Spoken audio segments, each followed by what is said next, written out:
Hey, this is Tommy Victor from Prong and Danzig, and you're watching Guitar Mania channel.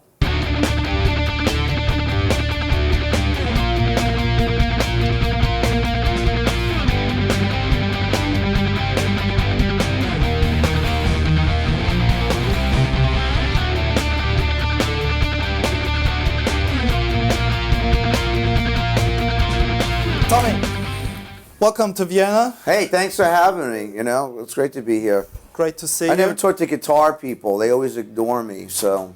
Well, not us. Okay. And we're really interested in your guitar stuff and tech talk a bit. You've brought a new album with you, Songs from the Black Hole. Yeah. This is opportune because, the album sort of covers songs and a lot of guitar players that I have emulated or tried to copy and I've learned from. So this is actually really good because I don't really come from a standard background, so it's good that we could talk about this Songs from the Black Hole record, which has songs by bands that a lot of the guitar players I really learned from. Who would you say were your biggest influences in terms of guitar playing and particularly your rhythm playing? Rhythm playing, I owe that a lot to Geordie Walker from Killing Joke. Just the percussive side of it, and like the sort of I call it like a techno guitar style, or that I've done here and there, and obviously everyone is sort of got a lot from Hetfield on that, so you can't not say that. And then Slayer, of course, and I was into Tom G. Warrior a lot, from Celtic Frost and Destruction, Creator, those bands when I first started playing. Right. Because I played bass in bands when I was a kid, and then when Prong started, we didn't have a guitar player, so I picked up guitar. So I've been learning as I go along. Usually it's the other way around. I guess.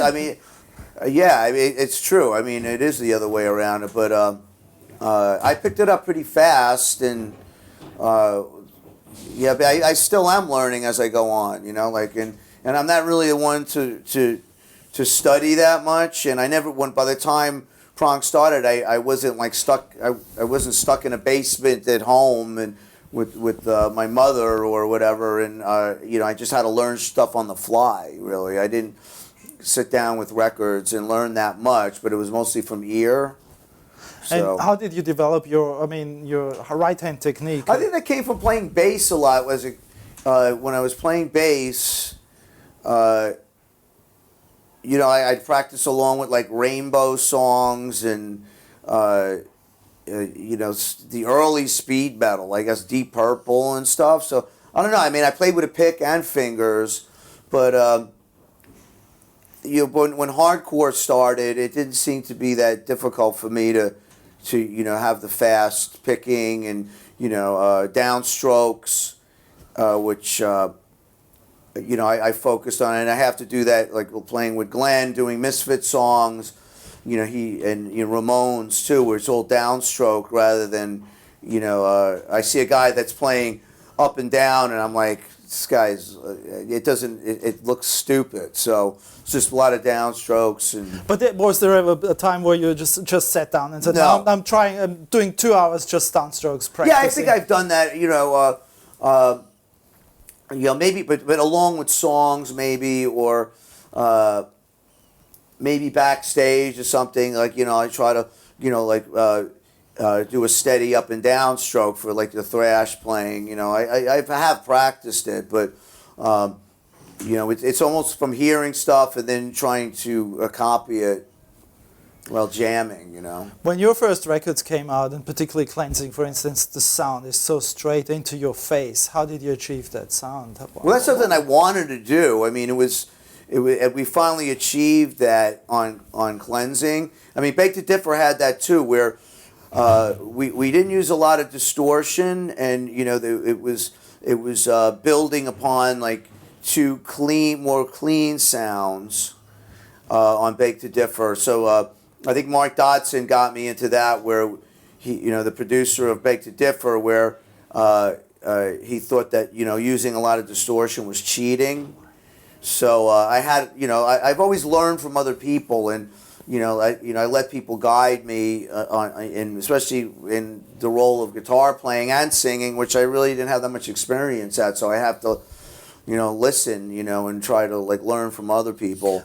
But as far as the cleansing sound went, that almost went. I wanted to have a modernized Killing Joke sound, which was just a lot of attack. So a lot of that definitely comes from using a transistor head rather than a classic tube amplifier. Can you tell us a bit about your gain settings then? Well, I use all amp gain. I don't use any kind of distortion pedals or anything like that. And what would that be, the gain knob? Well, it depends what amp I'm using. Like a Marshall, which I do use sometimes, a JCM 2000, or because on festival shows, that's what we get. But the 2000 is a valve amp, isn't it?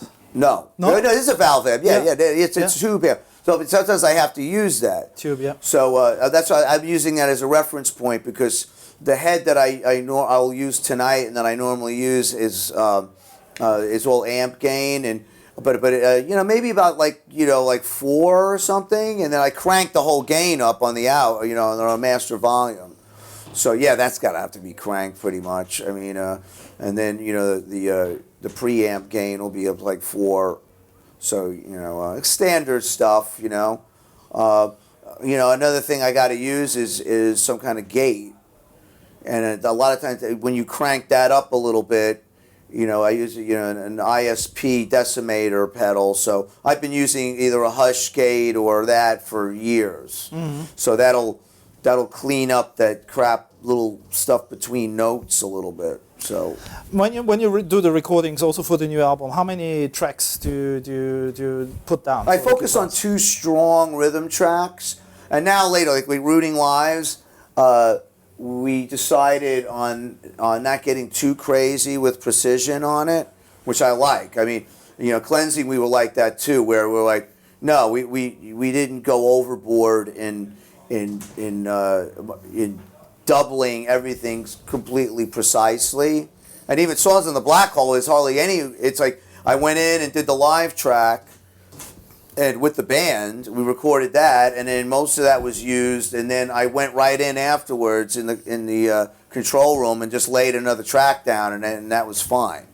And sometimes I like that, where you have a lot of little ins and outs and disparities between the 2 tracks. But yeah, essentially 2 tracks. 2 tracks. And then I have what I call an effects track, which will have subliminal parts that'll reinforce, chord changes and choruses, etc.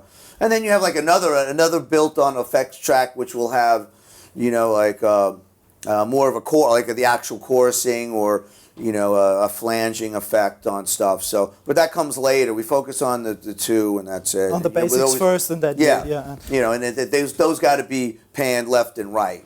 Mm-hmm. So when it always sounds good when you have them panned left and right, and you can hear that. And I think I got that from Dimebag. That was essentially what he did. And there's always he always said there's a 0.13 millisecond change between both those guitars. Either you're going to be a little ahead or behind, and that creates that dual guitar sound. Let us talk about the guitars that you're using. Are the ones that you're using live the same ones that you used in the studio? Or yeah, I mean the one I use this Devil Spine Schecter, that it was released as a novelty guitar, because it has this crazy skeleton finish on it, and the last 3 Prong records, all the basic tracks were used with that guitar that I'm using live tonight. So how long did you have the guitar? I've had it for we were trying to figure that out over at Schecter when I got that, and I think it's a good 7 years old now. They don't make that model anymore. It's got 1 knob, It's got an EMG. I think it was an '89 in it, and that's it. And there's no, and it's a string through. So with a stock bridge, standard bridge, and it sounds great. You know, I mean, I use that live, and then I have my own model, the signature model, which I use with the songs that have the tremolo bar on it, which is something that I have to use, like, to emulate from the earlier Prong records, and like newer ones where I do use the tremolo bar again. So that one's it's almost identical to the Devil's Spine, but it has the Floyd on it. So. And for live, you don't have to swap guitars? Yeah, I don't want to swap guitars that much. I mean, either I drop it down, or if something gets screwed up, I could use a stock bridge and just drop down, manually. But I do use two different tunings. I use the D to D and then the drop C. So. What strings are you using for that? What Gorg are you? What gauge? Gauge, yeah. I use it's my own gauge. It's not that much different than what you could buy in the store, but it's 11 to 56. So it's like 56, 46, 36, 18, 15, and 11. Tommy, you've been, it's almost 30 years that you've been, since you founded Prong. You started in New York. How has the scene evolved, changed over the years? I don't live in New York anymore, and there really isn't that much of a scene that's any different than Europe worldwide. Everything's gotten smaller and more similar everywhere. Like playing at the scene here in Vienna is almost the same thing as playing at the Whiskey in LA. It's like it's really everywhere has gotten, because of the internet and online community, everything, there's really not that much of a difference. Once digital technology took over media and music, there's really I don't see that many differences. And the scenes have gotten smaller, and there's less live music. That's for sure. I mean, it was easy for Prong. I mean, we started out in a month we could have played. We play every weekend someplace different, just in the New York area. Like it was not. There was no paying to play, and like trying to sell tickets to open up for bands. That didn't exist. It was like, hey, we were gonna play. We call up like the guys in Warzone or the Crumbsuckers, and you want to do a gig next month, like in DC, and be like, yeah, let's go down, take the van and go down. It was a lot easier. Today things are a lot more difficult, I think. With the advent, I mean, I think modern technology has added a lot of more problems for musicians and getting your band going. So the only we just had time. I mean, like we had the benefit of fanzines and tape trading, and it was underground, but it was bigger. Now it's like everything's underground and it's smaller. Because I mean, it's the marketplace is very much more dominated by the pop artists today. So, but it's it's all good. It's the way things are supposed to be. Progress is. I'm not anti-progress at all. Spent now almost 3 decades in believing and building this project, this band Prong, and I think that's admirable.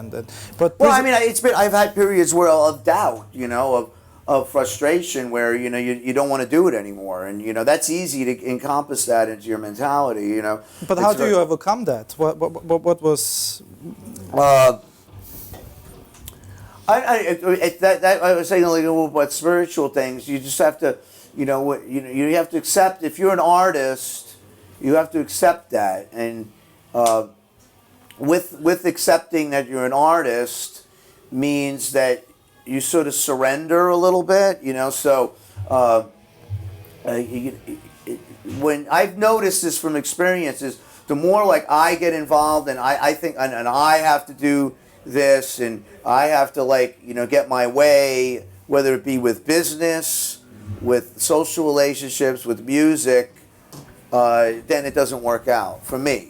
So, and I think when you're to be like a true artist, which no one ever really achieves that, maybe other than like John Lennon or somebody, but it's like you have to surrender to not knowing what you're doing a lot of times, and to accept the results for whatever they are. I mean, and if you go in making a record and with these expectations that you're going to sell, 1 million records, it's doomed for failure already. So it's like the accidents are the things that that wind up being more successful. I mean, you took the Rolling Stones with Satisfaction. That was like, they always laugh. That's the most successful songs. Like, it's been played on the radio more than any other song ever.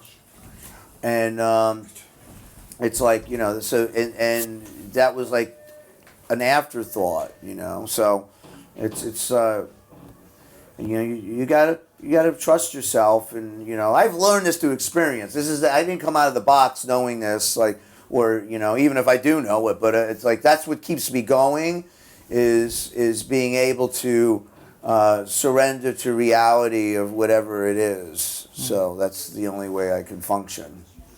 Tommy, on that note, thank you so much. Thank you very much. It's been a pleasure. All right, appreciate All the best it. for the show tonight. Thank you, Guy.